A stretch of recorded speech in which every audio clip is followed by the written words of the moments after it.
Bible గ్రంథంలో విలాప వాక్యాలు అనే ఒక పుస్తకం ఉంది. విలాప వాక్యాలు ఇశ్రాయేలీల జీవితంలో అత్యంత ఘోరమైన భయంకరమైన దుర్దశ. ఆ దశలో వారందరూ పడ్డప్పుడు వాళ్ళు ఊహించిన విధంగా జీవితం లేకుండా ఊహించని విధంగా విపరీత పరిణామాలు వాళ్ళ బ్రతుకులో చోటు చేసుకున్నప్పుడు కన్నీటితో, దుఃఖంతో, ప్రలాపంతో వ్రాసినటువంటి పుస్తకం విలాప వాక్యాలు. ఆ పుస్తకానికి పెట్టిన పేరులోనే విలాపము అనే మాట కనబడుతుంది. విలాపము అంటే ఏడుపు అని అర్థం. ఏడుపు, ఏడుస్తూ రాసినటువంటి వాక్యాలు విలాప వాక్యాలు. బాగా నలగొట్టబడ్డారు. వారి యొక్క ఐశ్వర్యం అంతా పోయింది, ఆనందం అంతా పోయింది, సంతోషం అంతా మంట కలిసిపోయింది. వారికి దేవుడు ఏ ఆధిక్యతనైతే ఇచ్చాడో ఆ ఆధిక్యత అంతా పోయింది.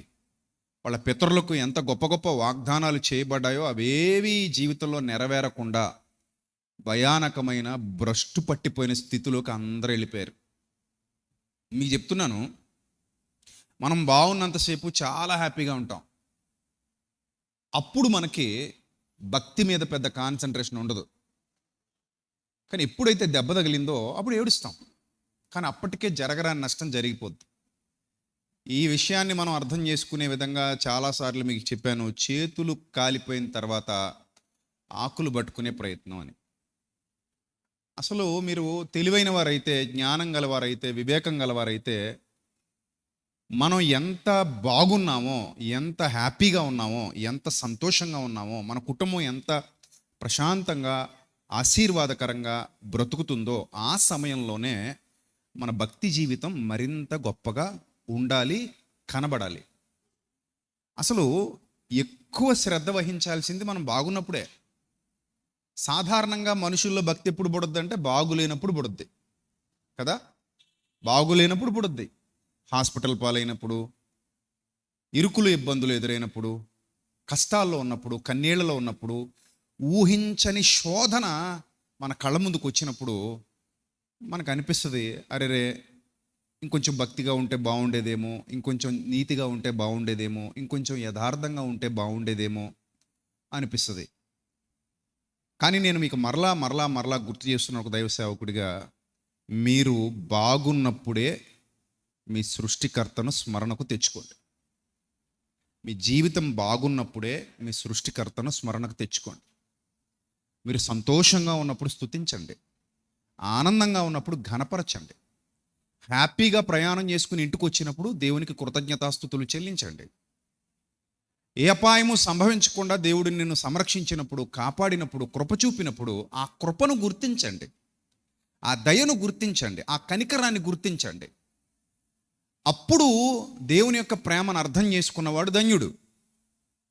అంతా పోయిన తర్వాత, అన్నీ పోయిన తర్వాత, ఇబ్బందులు ఎదురైన తర్వాత, కృప తొలగిపోయిన తర్వాత, శాపం మీదకు వచ్చిన తర్వాత, అప్పుడు ఏడుస్తూ పాదాలు పట్టుకుంటే దానివల్ల జరిగిన నష్టం ఎలాగూ జరిగిపోతుంది, జరగకుండా ఆపగలిగే శక్తి ఉండదు, దాన్ని తట్టుకొని నిలబడగలిగే బలం ఉండదు. కాబట్టి దేవుని కృపను పొందుకున్నవాడు ధన్యుడు, దాన్ని పోగొట్టుకున్నవాడు దౌర్భాగ్యుడు. ఈరోజు మనం అందరం దేవుని కృపలో వర్ధిల్లుతున్నాం, సంతోషంగా ఉన్నాం, ఆనందంగా ఉన్నాం. ఆయన కృప మనల్ని విడిచిపెట్టి పోదు. అది సదాకాలము నిలిచేటువంటి కృప. ఆ సదాకాలము నిలిచేటువంటి ఆ కృపలో ఎవరు వర్ధిల్లుతూ ఆశీర్వాదాన్ని పొందుకుంటారో వారు ధన్యులు, వారు మాత్రమే ధన్యులు. ఇప్పుడు ఈ విలాప వాక్యాల్లో 3వ అధ్యాయంలో వ్రాయబడినటువంటి కొన్ని మాటలు నేను చెప్తున్నాను, జాగ్రత్తగా చూడండి. 15వ వచనం చదవండి జాగ్రత్తగా. విలాప వాక్యాలు 3వ అధ్యాయము 15వ వచనం. చేదు వస్తువులు ఆయన నాకు తినిపించెను అన్నాడు ఇక్కడ భక్తుడు. అంటే ఇది డైరెక్ట్గా ఏదో చేదు వస్తువులు తెచ్చి నోట్లో పెట్టాడని కాదు సుమా. చేదు వస్తువులు ఆయన నాకు తినిపించెను అంటే రూపకాలంకారంలో చెప్పబడుతున్నటువంటి మాటలు ఇవి. అంటే భాషా ప్రయోగాలు అంటారు. ఏమిటవి? భాషా ప్రయోగాలు. ఈ భాషా ప్రయోగాల్లో మనిషికి అర్థం చేయించడానికి కొన్ని పద ప్రయోగాలు ఉంటాయి. అంటే నీకు నాకు సులభంగా అర్థం కావాలి, సులభంగా అర్థం కావడానికి ఉపయోగించేటువంటి పదాలు. చేదు వస్తువులు తినిపించాడు అంటే సాధారణంగా చేదు మనుషులు ఇష్టపడేది కాదు. మనుషులకి హ్యాపీ హార్మోన్స్ రిలీజ్ అవ్వవు. చేదు తిన్నప్పుడు హ్యాపీ హార్మోన్స్ రిలీజ్ అవ్వవు. అదే స్వీట్ తిన్నప్పుడు డోపమైన్ విడుదలవుతుంది, హ్యాపీ హార్మోన్స్ విడుదలవుతాయి తీయగా ఉన్న వస్తువులు తిన్నప్పుడు. ఈ చేదు అనేది బాధకు, వేదనకు సంకేతం, దుఃఖానికి సంకేతం. తీపి అనేది ఆనందానికి, సంతోషానికి సాధారణంగా మనుషులు వాడుతూ ఉంటారు. అందుకే చూడండి, ఏదైనా విజయం సాధించినప్పుడు, ఏదైనా శుభవార్త విన్నప్పుడు వెంటనే నోరు ఏం చేస్తారట, తీపి చేస్తారు, స్వీట్ పెడుతుంటారు నోట్లో, కొంచెం చక్కెర బొయ్యమ్మ నోట్లో అంటారు.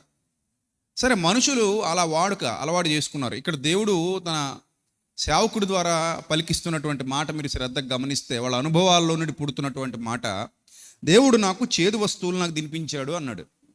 తర్వాత, మాచిపత్రి ద్రావకము చేత నన్ను మత్తునిగా చేసెను, రాళ్ల చేత నా పండ్లు ఓడగొట్టెను, బుగ్గిలో నన్ను పొర్నించెను, నెమ్మదికిని నాకును ఆయన బహుదూరము చేసి ఉన్నాడు, మేలేంటో నేను మరిచిపోయాను అన్నాడు. ఇక్కడ మేలెట్టిదో నేను మరిచిపోయాను, నా జీవితంలో ఇక మేలు లేదేమో అనిపిస్తోంది, నాకు బలము ఉడిగెను అనుకుంటుని, యెహోవా యందు నాకు ఇక ఆశలు లేవనుకుంటుని.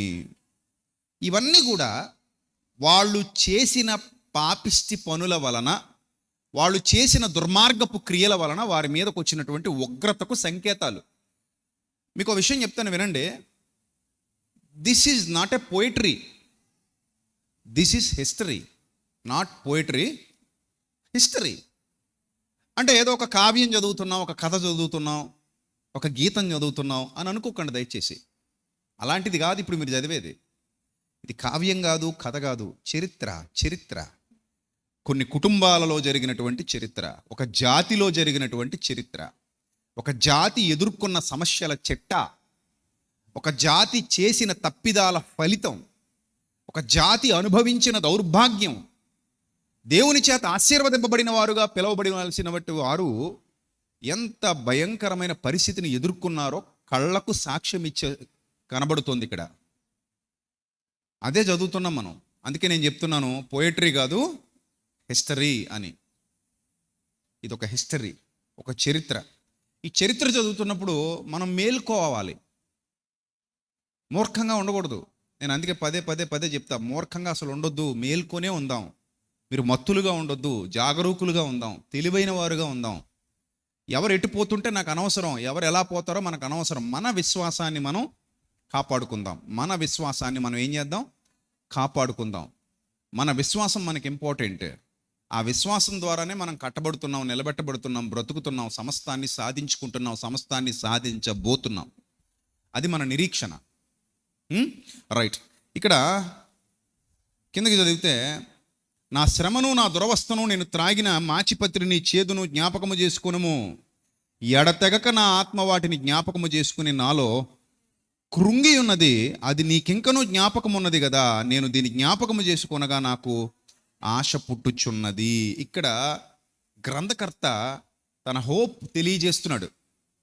అంటే మొద్దు నరికివేయబడిన తర్వాత మరలా చిగురులు వస్తాయి కదా, మేము చేసినవి పాపిష్టి పనులే, మేము చేసినవి మంచి పనులు కావు, మేము చాలా బాధ పెట్టాం దేవుణ్ణి, ఆయన ఎంత మా పట్ల కృప చూపించాడో, మేము అంత విరోధంగా ఆయన మీదకి వెళ్ళాము,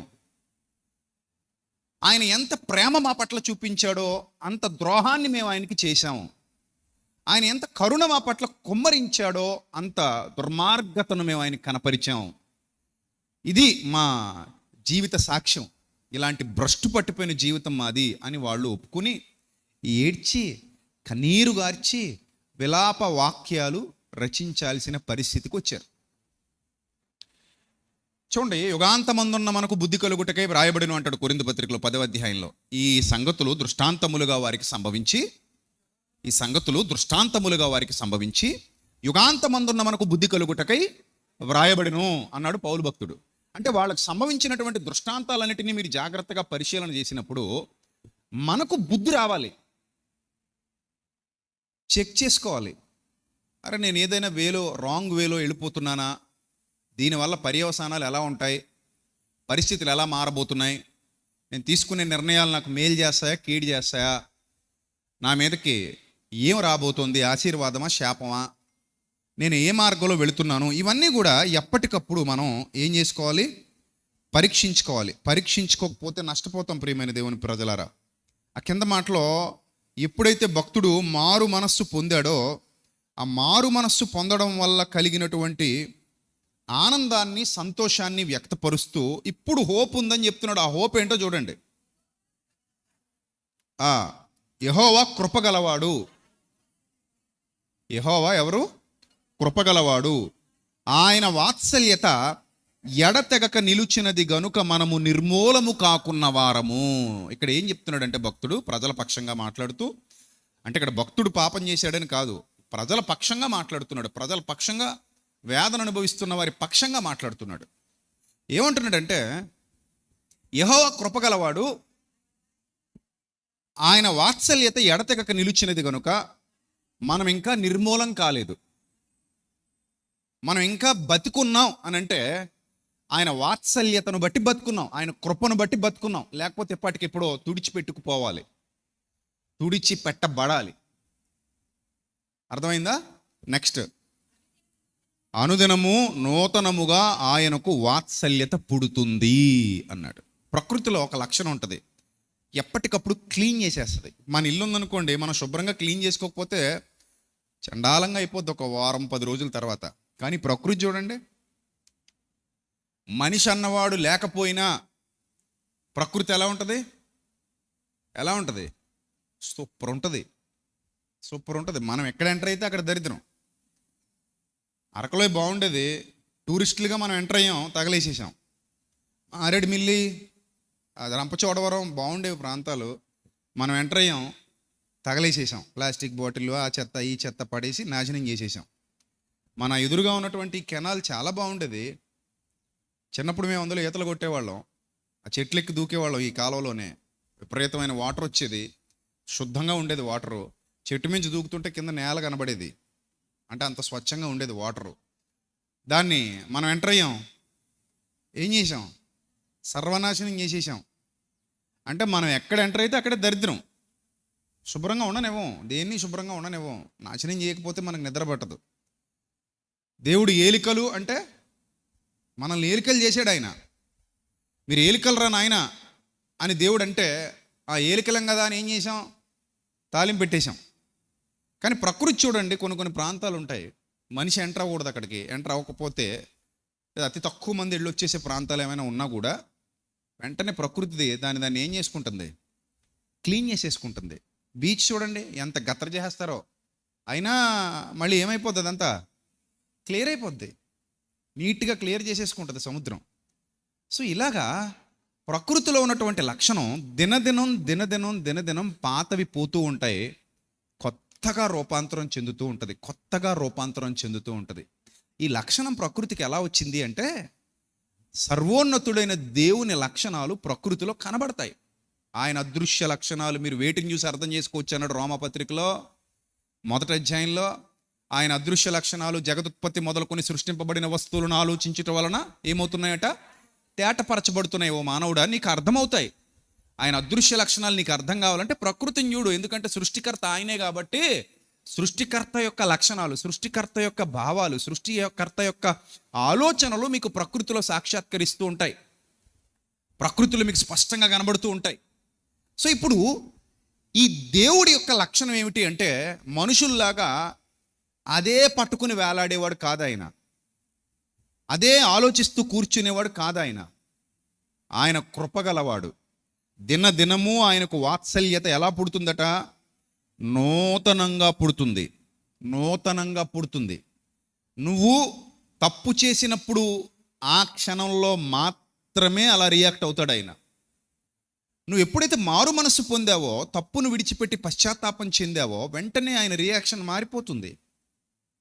ఎందుకంటే ఆయన ప్రేమ గలవాడు గనుక, దేవుడు గనుక, సర్వోన్నతుడు గనుక, సమస్తము ఎరిగినవాడు గనుక, నీ హృదయ రహస్యాలు కూడా ఆయనకి తెలుసు కనుక, నీ మార్పు వాస్తవం అయితే ఆయన కృపా కరుణ కూడా వాస్తవంగానే నీ మీదకి మళ్ళీ తిరిగి వస్తుంది.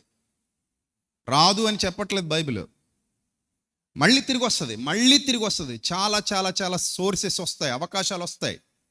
ఆ అవకాశాల మీదుగా నువ్వు మళ్ళీ పడిపోయిన కోటలు తిరిగి కట్టుకోవచ్చు. నేను అవకాశం ఇవ్వను అని చెప్పలేదు ఆయన.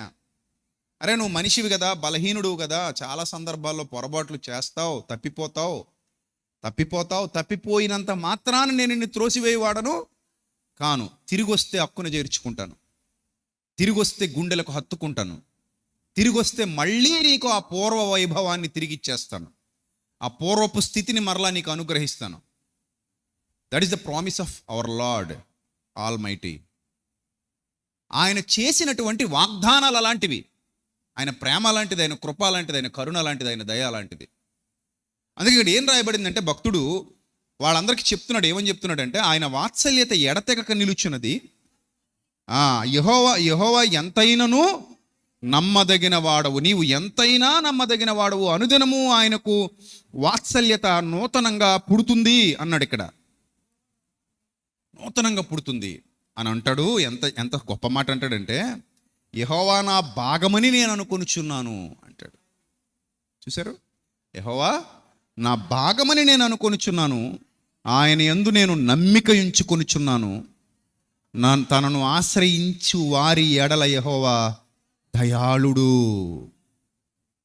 తనను ఆశ్రయించు వారి ఎడల దేవుడు ఎవరట? దయాళుడు, దయాళుడు, దయాళుడు. దయ చూపిస్తాడట. ఎవరు ఆశ్రయిస్తారో వాళ్ళ పట్ల దయ చూపించే ప్రేమ గల దేవుడై ఉన్నాడు అని స్పష్టం చేస్తున్నాడు ఇక్కడ భక్తుడు. తనను ఆశ్రయించు వారి ఎడల యెహోవా దయాళుడు, తనను వెతుకు వారి ఎడల ఆయన దయ చూపువాడు. ఎవరైతే ఆయన్ని వెతుకుతున్నారో వారి ఎడల ఆయన దయ చూపిస్తాడు, కృప చూపిస్తాడు, కరుణ చూపిస్తాడు. అంటే నీ లోపల భాగంలో మార్పు వస్తే ఆటోమేటిక్గా పైనుంచి కృప నీ మీదకి కుమ్మరించబడుతుంది. నీ అంతరంగంలో మార్పు వచ్చినప్పుడు పైనుంచి కృప కుమ్మరించబడుతుంది అనడంలో ఎలాంటి సందేహం లేదు. నీ అంతరంగంలో మార్పు రావాలి. చరిత్ర చదవండి, చరిత్ర అధ్యయనం చేయండి, ఏం జరిగిందో అధ్యయనం చేయండి, వాళ్ళ జీవితాల్లో ఏం జరిగిందో అధ్యయనం చేయండి. అది అధ్యయనం చేసినప్పుడు మనకు అర్థమవుతుంది, అవును ఆయన పైనుండి కృపను కుమ్మరిస్తున్నాడు, ఆయన దయను కుమ్మరిస్తున్నాడు, ఆయన ప్రేమను కుమ్మరిస్తున్నాడు. కనుక పాడైపోయిన స్థితిలో నుండి మరలా బాగు చేసే ఆలోచన కలిగి ఉన్నాడు. అర్థమైందా? ఆ మాట కింద మాట చదువుదాం. తన్ను వెదకు వారి ఎడల ఆయన దయచూపువాడు, నరులు ఆశ కలిగి యెహోవా అనుగ్రహించు రక్షణ కొరకు ఓపికతో కనిపెట్టుట మంచిది అన్నాడు. చూశారు? ఎలాగట? ఓపికతో కనిపెట్టాలట. నిజమే, కనిపెట్టాలి మరి. ఎందుకంటే పగలగొట్టడం చాలా ఈజీ, మళ్ళీ దాన్ని అతికించడం చాలా సమయం పడుద్ది.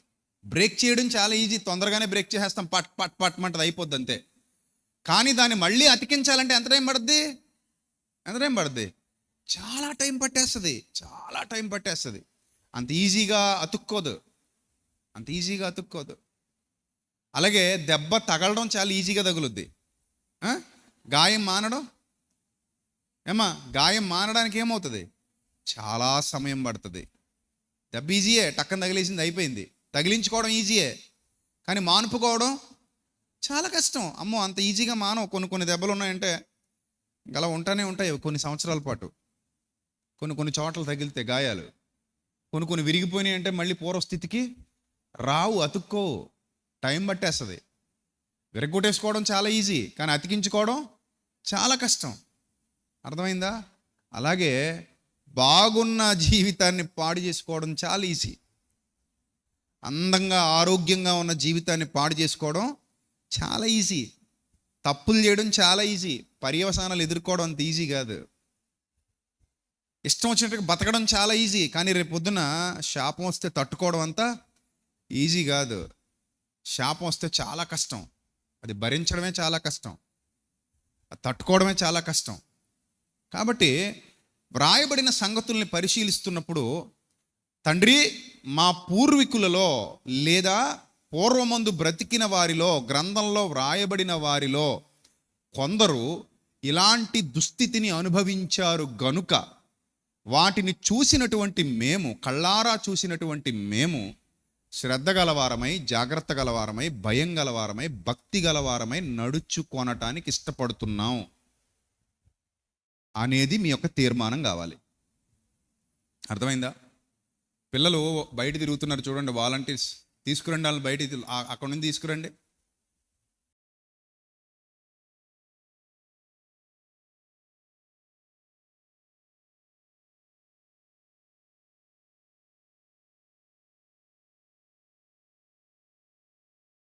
సో చక్కటి తీర్మానం మన బ్రతుకులో ఎప్పుడైతే తీసుకుంటామో అప్పుడు మన జీవితం ఆధ్యాత్మికంగా వర్ధిల్లుతుంది, ఆశీర్వాదం బాట పడుతుంది. అర్థమైందా? ఆశీర్వాదం బాట పడుతుంది. దేవుని యొక్క కృపలో మనం కాపాడబడతాం, ఆయన దయలో మనం వర్ధిల్లుతాం, ఆయన ప్రేమలో మనం వర్ధిల్లుతాం, ఆయన కరుణలో మనం వర్ధిల్లుతాం. కాబట్టి ఈ ఒక్క విషయం మీరు అందరూ దృష్టిలో పెట్టుకోవాలి. తండ్రి ఇది వాస్తవం, ఇలా జరిగింది, ఇలా జరిగింది, రైట్. ఇక్కడ నుంచి ఇంకో పాయింట్లోకి మనం వెళ్తున్నాం, జాగ్రత్తగా వినండి. ఎప్పుడైతే ఉగ్రత వస్తుందో, శాపం వస్తుందో, వేదన వస్తుందో, బాధ కలుగుతుందో, మనిషిలో కొన్ని సందర్భాల్లో మార్పు రాదు. నిజంగానే మార్పు రాదు.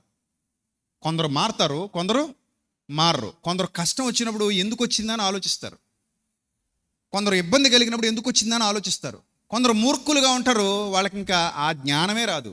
అసలు తెలివైన వ్యక్తి ఎవరంటే ప్రతి దినాన్ని అబ్జర్వ్ చేసుకునేవాడు, ప్రతి క్షణాన్ని అబ్జర్వ్ చేసుకుంటూ ఆయన నడుస్తున్న మార్గం మేలైనదా కీడైనదా జాగ్రత్తగా తన జీవితాన్ని పరీక్షించుకునేవాడు తెలివైనోడు, నిజమైన విశ్వాసి, నిజమైన భక్తుడు, ధన్యుడు.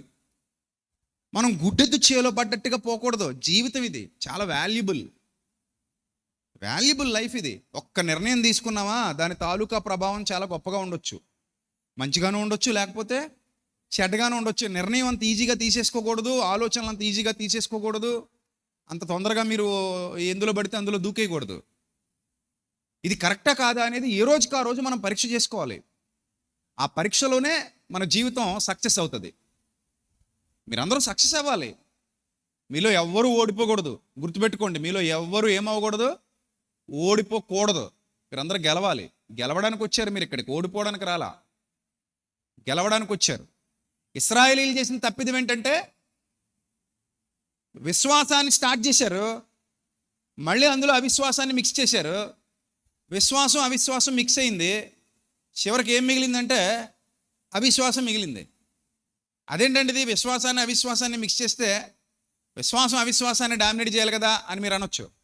నేను మీకు అదే చెప్తున్నా, కుళ్ళనీళ్ళు మంచినీళ్ళు మిక్స్ చేయండి, ఏది దేని డామినేట్ చేస్తుంది? కుళ్ళు నీళ్ళని మంచినీళ్ళు అంటే మురికి వాటర్ని మంచి వాటర్ని మిక్స్ చేయండి, ఏది దేని డామినేట్ చేస్తే చెప్పండి. మరి అంతే కదా, పాలని నీళ్ళని మిక్స్ చేయండి, ఏది దేని డామినేట్ చేస్తుంది? పాలా, నీళ్ళే. సో ఎప్పుడు కూడా చెడు మంచి మిక్స్ చేస్తే చెడే డామినేట్ చేస్తుంది, చెడే డామినేట్ చేస్తుంది, మంచి డామినేట్ చేయదు. అందుకే ఎప్పుడు కూడా ఏం చేయాలంటే చెడుని మంచిని మిక్స్ చేయకూడదు, చెడును పూర్తిగా తీసేయాలి, మంచిని నిలబెట్టుకోవాలి. చెడును పూర్తిగా తొలగించాలి, మంచిని హృదయంలో భద్రం చేసుకోవాలి. అది మనకు కావాల్సింది. మీ లైఫ్ సక్సెస్ఫుల్గా ఎదగాలంటే ఇప్పుడు కాదు, రేపైనా ఒకటే గుర్తుపెట్టుకోండి, మంచోడు ఆశీర్వదింపబడటానికి కొంచెం లేట్ అవ్వచ్చు, కానీ ఖచ్చితంగా ఆశీర్వదింపబడతాడు. మంచోడు ఎదగడానికి కొంచెం లేట్ అవ్వచ్చు, కానీ ఖచ్చితంగా ఎదుగుతాడు, నో డౌట్ అందులో. నీతిమంతులు విడవబడటం ఎప్పుడూ జరగదు. జరిగితే ప్రకృతి నాశనం అయిపోవాలి, భూమి పేలిపోవాలి, సూర్యుడు చంద్రుడు ఆకాశం నక్షత్రాలన్నీ ప్రళయంలో నశించిపోవాలేమో, కానీ మంచోడు విడువబడటం, దేవుని యందు భయభక్తులు గలవాడు విడువబడటం ఎప్పుడు జరగదు. కొంచెం ఆలస్యం అయితే అవ్వచ్చు, పరీక్ష లేట్ అయితే అవ్వచ్చు, కానీ ఖచ్చితంగా ఫలితం వచ్చి తీరుతుంది. నీ ఇంటి వాకిట ఖచ్చితంగా నువ్వు ఫలితం చూస్తావు. నువ్వు యవనస్తురాలివా, పెద్దవాళ్ళవా, చిన్నవాళ్ళవా, వృద్ధుడివా, ఎవరైనా కానివ్వండి, నువ్వు నిజంగా దేవుని యందు భయభక్తులు కలిగి మంచి విత్తనాలు విత్తుకుంటూ సత్క్రియల్లో కాలం గడుపుతూ ముందుకెళ్తుంటే నువ్వు నష్టపోవడం అసంభవం, నువ్వు ఎదగకపోవడం అసంభవం. ఏదో ఒక రోజు ఖచ్చితంగా నీ జీవితంలో వెలుగు వికసిస్తుంది, ఉదయిస్తుంది, నువ్వు గొప్ప స్థితికి ఎదుగుతావు. ఆయన విడిచిపెట్టేవాడు కాదు, ఆయన కాన్సన్ట్రేషన్ అంతా మంచివాళ్ళ మీద ఉంది, చెడ్డవాళ్ళ మీద లేదు. పేతురు పత్రికలో చాలా స్పష్టంగా చెప్పాడు. పేతురు పత్రికలో పత్రిక రాస్తూ పేతురు భక్తుడు అంటాడు, ఆయన కనుదృష్టి ఎక్కడుందంటే, ఆయన చెవులు ఎక్కడున్నాయంటే, పేతురు గారు రాసినటువంటి మొదటి పత్రిక 3వ అధ్యాయము 10వ వచనం. పేతురు గారు రాసినటువంటి మొదటి పత్రిక 3వ అధ్యాయము 10వ వచనం చదవండి.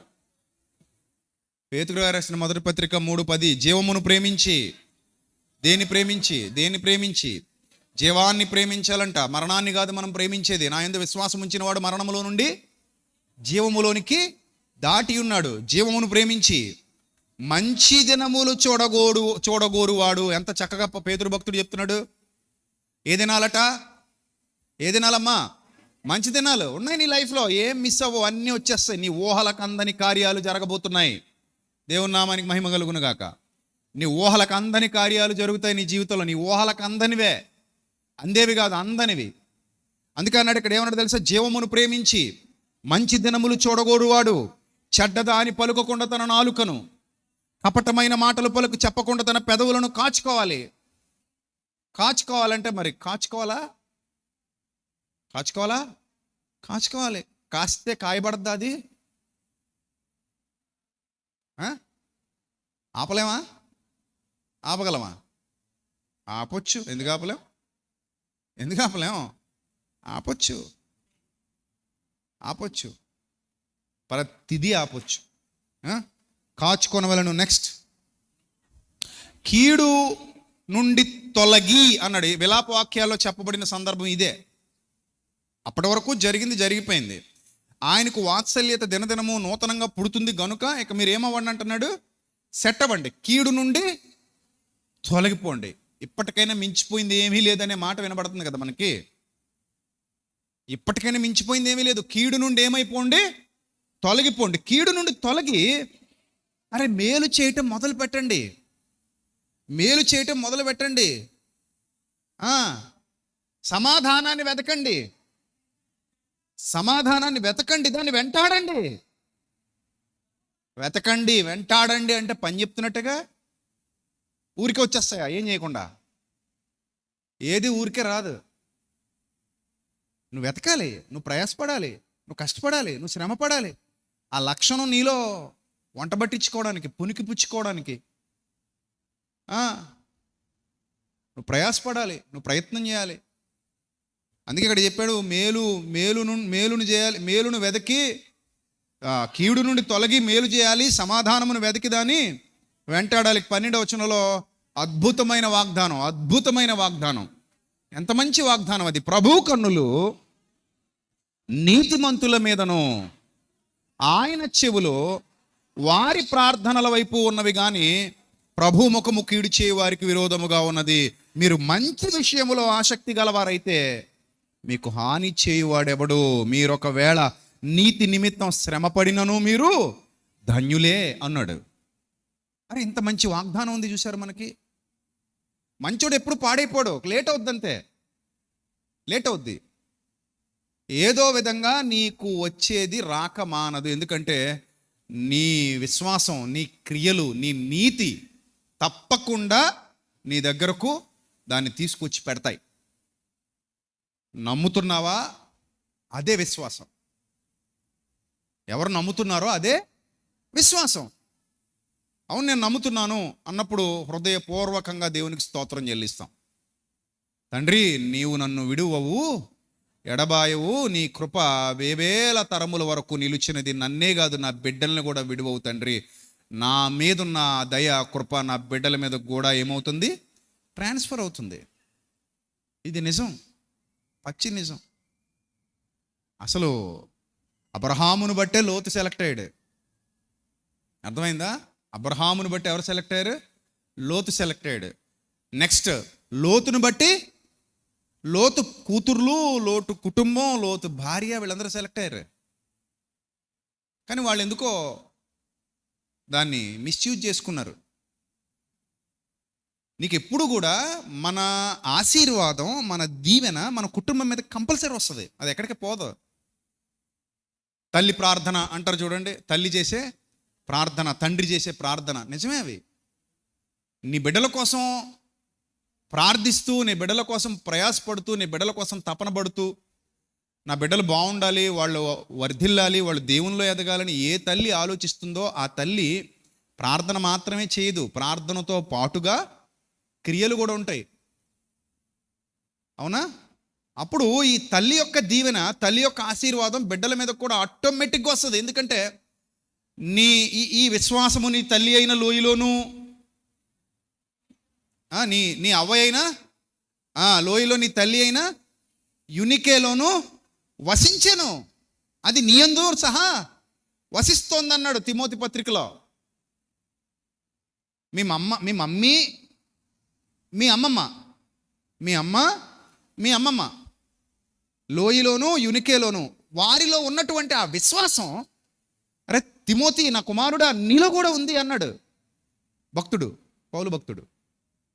దాన్ని బట్టి మీరు ఆలోచన చేయండి. అమ్మ నాన్న వాళ్ళ యొక్క విశ్వాస ప్రాధాన్యత ఎంత గొప్పదో, వాళ్ళు నడిచే మార్గం ఎంత గొప్పదో మన పిల్లల మీద చాలా ఇంపాక్ట్ ఉంటుంది.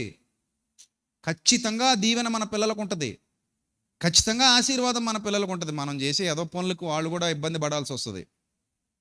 అందుకే ఎందుకు ఉపయోగమా అవి? ఆ విత్తనాలు విత్తడం వల్ల ప్రయోజనం ఏముంది? అందుకే ఎంత కష్టమైనా ఏ మార్గంలో పోతే మంచిది? నీతి మార్గంలో పోతే మంచిది. యథార్థ మార్గంలో నడిచేవాడు ఎప్పుడు తొట్టిల్లడు, జీవ మార్గంలో నడిచేవాడు ఎప్పుడు నష్టపోడు, దేవుడు వానిని విడువడు. అదే ఇక్కడ వ్రాయబడింది, ప్రభు కన్నులు నీతిమంతుల మీద ఉంటాయి అన్నాడు. ప్రభు కన్నులు ఎవరి మీద ఉంటాయి? నీతిమంతుల మీద ఉంటాయి. నో డౌట్ ఎట్ ఆల్, ఉంటాయి అంతే. నువ్వు ఎక్కడున్నా ఉంటాయి. అడవిలో ఉన్నా ఉంటాయి, ఆకాశంలో ఉన్నా ఉంటాయి, సముద్రంలో ఉన్నా ఉంటాయి, మరి ఎక్కడికైనా వెళ్ళిపోయినా ఉంటాయి. ప్రభు కన్నులు ఎప్పుడు నీతిమంతుల మీద ఉంటాయి. ఆయన చెవులు వారి ప్రార్థనల వైపు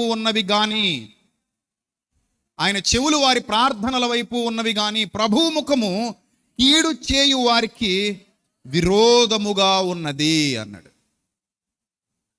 ఇప్పుడు దేవుడు డైరెక్ట్గా నీకు కనబడ్డు, కానీ యూనివర్స్లో నుండి సంకేతాలు వస్తాయి నీ దగ్గరికి. ఎట్నుంచి వస్తాయో తెలియదు. ఇది ఒక పెద్ద యూనివర్స్, ఇది మన ఊహల కందనంత పెద్దది.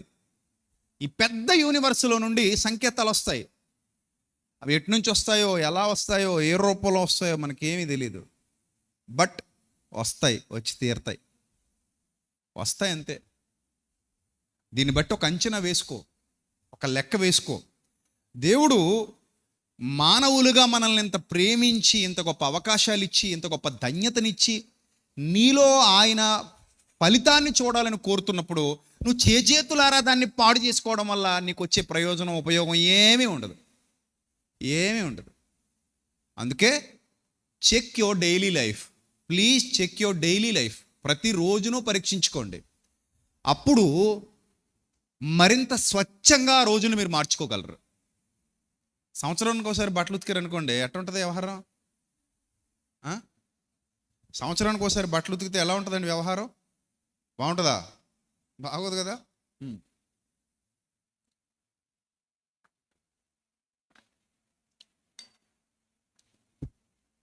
పనిలో క్వాలిటీ ఉండదు. సంవత్సరానికి ఒకసారి ఇంట్లో ఉన్న గిన్నెలన్నీ తోముతున్నారు అనుకోండి, క్వాలిటీ ఉంటుందా పనిలో? ఎందుకు? కొండలాగా ఉంటాయి, చాలా కొత్తగా కొనాల్సి ఉంటుంది. ఎందుకంటే ఏ రోజు పాత్రలు ఆ రోజు కొనుక్కోవాలి. 365 సెట్స్ కావాలి. అప్పుడు సంవత్సరం ఒకసారి ఈ తోమడం మొదలెట్టావు అనుకో, క్వాలిటీ పర్ఫెక్షన్ ఉంటుందా పనిలో? ఎందుకు ఉండదు? అరే అంత పెద్ద పని మీద వేసుకున్నప్పుడు అంత క్లీన్ చేయలేము. ఈ సంవత్సరం కట్టుకున్న బట్టలన్నీ ఒకే రోజు ఉతకాలంటే మన వల్ల కాదు, అంత శుభ్రంగా ఉతకలేము. అర్థమైందా? అంత శుభ్రంగా చేయలేము. ఏ రోజు ఆ రోజు చేసుకుంటే జాగ్రత్తగా క్లీన్ చేసుకోగలం. ఎందుకంటే మనకు తెలిసిపోతుంది తక్కువ పైన ఉంది, ఏ రోజుకి ఆ రోజు అయిపోతుంది వర్క్, కాబట్టి ప్రాపర్గా క్లీన్ చేయగలుగుతాం, నీట్గా చేయగలుగుతాం. అలాగే మీ డైలీ లైఫ్ని ఎప్పుడైతే చెక్ చేసుకుంటారో ప్రాబ్లమ్స్ అన్నీ ఈజీగా సాల్వ్ అవుతాయి. లేదండి సంవత్సరానికి ఒకసారి చెక్ చేస్తానన్నాం అనుకో, ఈలోగా చాలా నష్టం జరిగిపోద్ది. అందుకే ప్రతిదినం పరీక్షకు సిద్ధపడండి. ప్రతిదినం జాగ్రత్తగా బోతద్దం వేసి చూసుకోండి వాక్యం అనే అద్దంలో జీవితాన్ని. మీ అడుగులు పరీక్షించుకోండి, మీ నడతలు పరీక్షించుకోండి, మీ జీవితాన్ని పరీక్షించుకోండి, మీ ఆలోచనలు పరీక్షించుకోండి. చక్కగా దేవుని మార్గంలో నడుస్తున్నావో లేదో చూడండి. మీ పిల్లల విషయంలో జాగ్రత్త పడండి. మీ ఇంపాక్ట్ మీ పిల్లల మీద ఉంటుంది ఖచ్చితంగా. వాళ్ళకి ఏమి నేర్పిస్తున్నాం, ఏమి ఇస్తున్నాం, డైలీ లైఫ్లోనే చూసుకోవాలి. ఇవి సంవత్సరానికి ఒకసారి పెడదాం, 10 సంవత్సరాలకు ఒకసారి పెడదాం అంటే అవదు. డైలీ లైఫ్లోనే ఏ రోజుకి ఆ రోజు, ఏ రోజు అన్నం ఆ రోజేగా పెడుతున్నావు బిడ్డలకి, మరి ఏ రోజు వాక్యం ఆ రోజు చెప్పవా? ఏ రోజు ప్రార్థన ఆ రోజు ఉండదా? సంవత్సరం అన్నం ఒకేసారి పెట్టేస్తాం పిల్లలకి, సంవత్సరం భోజనం అంతా ఒకేసారి పెట్టేస్తామా? పెట్టం కదా. చాలామంది తల్లిదండ్రులు చేసే తప్పిదే. ఒకేసారి ఏదో చేసేద్దాం, పెద్దగా చూద్దాం, ఇంకా ఎదగాలి, ఎదిగాక చూద్దాం. ఈ చిన్నప్పటి నుంచే బాలుడు నడవాల్సిన త్రోవ వాడికి ఎప్పటి నుంచి నేర్పాలి? వాడు బాలుడై ఉండగానే త్రోవలో జాగ్రత్తగా జాగ్రత్తగా జాగ్రత్తగా నడిపిస్తూ నడిపిస్తూ నడిపిస్తూ ఉంటే వాడు కొంచెం ఎదిగే కొలది దాన్ని వంట పట్టించుకుంటాడు, జీర్ణం చేసుకుంటాడు, శ్రద్ధగా దానిలో ఎదుగుతాడు, వర్ధిల్లుతాడు. అదేమి కాకుండా ఇప్పుడు సడన్గా ఎక్కిచ్చేద్దాం మొత్తం అంతే, ఏదో బలం టానిక్ తెచ్చి ఒకరోజు పట్టించేసినట్టు ఉంటుంది. పొట్ట జీర్ణం చేసుకోవద్దు, అరిగించుకోవద్దు, ఇబ్బంది అయిపోద్ది కదా. అదనమాట.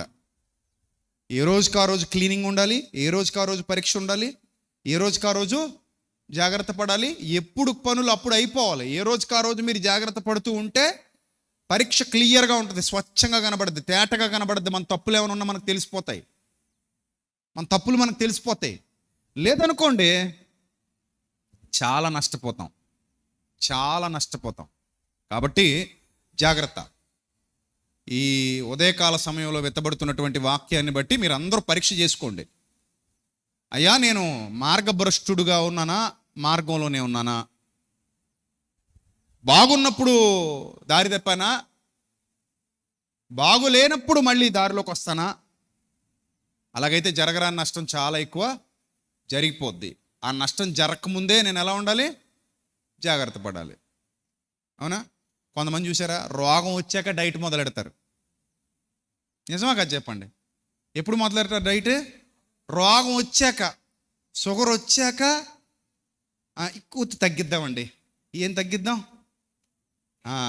ఈ స్వీట్ తగ్గిద్దాం, తెల్లన్నం తగ్గిద్దాం, అవి తగ్గిద్దాం, ఇవి తగ్గిద్దాం. షుగర్ వచ్చాక అప్పుడు దాకా పోసేయడమే లోపల, దారువాల పోసినట్టు. బీపీ వచ్చాక అప్పుడు తగ్గిద్దామండి, ఉప్పు తగ్గిద్దాం, బయట ఫుడ్ తగ్గిద్దాం, వ్యర్థమైన ఆహార పదార్థాలు తినడం తగ్గిద్దాం. ఇప్పుడు ఏమొచ్చింది కాబట్టి? బీపీ వచ్చింది కాబట్టి. గుండెపోటు వచ్చాక, నేను మటన్ తిన్నండి, గుండెపోటు వచ్చిందండి మొన్నే,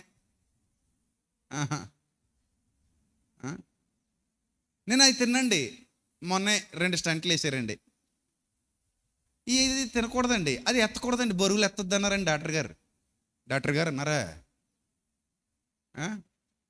ఎప్పుడు ఇవన్నీ ఎప్పుడు? చేతులు కాలిపోయాక. ముందే జాగ్రత్త పడి ఉంటే అంత కర్మ రాదేమో. అవునా కదా? ముందే కొంచెం సీరియస్గా ఆలోచించి ఏం తినాలి, ఏం తినకూడదు, ఏం చేయాలి, ఏం చేయకూడదు, ఎలా బతకాలి, ఎలా బతకూడదు, ఇవన్నీ ఫస్టే ఆలోచించుకుంటే ఆ దుస్థితి వస్తుందా మనకి? వస్తుందా? రాదు. మొత్తం నాశనం అయిపోయాక, నిండా మునిగిపోయాక, సర్వం దరిద్రం అయిపోయాక అప్పుడు ఏం చేద్దాం? జాగ్రత్త పడతాం. అరే, ముందు జాగ్రత్త పడితే బాగుంటుంది కదా. ఇక్కడైనా అక్కడైనా, భక్తిలో అయినా, భౌతిక జీవితంలో అయినా, ఆధ్యాత్మిక స్థితిలో అయినా, మామూలు సాదాసీత జీవితంలో అయినా ముందు జాగ్రత్త పడాలి కదా. అవునా కదా? ముందు జాగ్రత్త పడాలి. బాగున్నప్పుడేమో ఇష్టం వచ్చినట్టు రెచ్చిపోతాం. నాకు అన్నీ బాగానే ఉన్నాయి కదా, ఏం పర్లేదు. మొన్న ఒక ఆయన అంటున్నాడు, 1 కేజీ జిలేబీ తింటాను నేను అంటున్నాడు. తిను తిను తిను తాస్తదియా, తిను. కేజీ స్వీట్ తినేస్తాను నేను ఒక్కడిని. తినేయి, బాగా తినేయి. మీ ఆవిడకి ఎలాగ మంచం మీద సేవలు చేయడానికి రెడీ అయిపోతుంది, తినేయి. గొప్పగా చెప్పుకుంటారు దరిద్రులు మళ్ళీని. 1 కేజీ జిలేబీ తింటాను, కేజీ స్వీట్ నేను ఒక్కడనే తినేస్తాను. తినేయి, బాగా తినేసి నాశనం అయిపో. ఇప్పుడు ఎవడ తినమన్నాడు నిన్న? ఇప్పుడు ఈ కేజీ జిలేబీ తినేసాను, 10 కాజాలు తినేసాను, 100 గుడ్లు తినేసాను, ఇవన్నీ తినేసి ఒకరోజే లోపల దెబ్బ కొట్టేద్ది. అప్పుడు డాక్టర్ గారు ఏమంటారు? రే బాబు, ఆ కాంక్రీట్ మిషన్ కొంచెం ఆపేసి పక్కనెట్టు, లోపల బత్తాలు వేసి అతను లోపల, అందుకని కొంచెం మిషన్ ఆపరా బాబు అంటాడు. అప్పుడు ఇప్పుడు డైట్, పొద్దున ఇంతండి, మధ్యాహ్నం ఇంత తోస్తుందండి మా ఆవిడ, తక్కిడి తెచ్చుకున్నామండి. ఇప్పుడు ఈ తక్కిడిదో ముందే ఏడ్చుంటే బాగుండేది కదరా, అప్పుడేం పేడ తక్కిడి దొక్కేసావు, ఇప్పుడేమో భోజనం తక్కిడి తెచ్చుకున్నావా, తెచ్చుకుని కొలుచుకుని తింటున్నావా? బుద్ధి ఎప్పుడు ఉండాలి? బుద్ధి ముందుండాలి. ఆ పెళ్లి దగ్గరికి వెళ్తారు, 10 ఐస్ క్రీములు తినేస్తాడు అక్కడే కూర్చొని. కరువు. ఒక దౌర్భాగ్యుడ 10 ఐస్ క్రీమ్లు 5 ఐస్ క్రీమ్లు ఒకసారి తినేస్తున్నావు నువ్వు. ఒకటి తింటేనే నష్టం. అది ఎన్ని తినేస్తున్నావు నువ్వు? 5 10. ఆ పెళ్ళిళ్ళు కాడ తెలియదు ఎంత తింటున్నారో.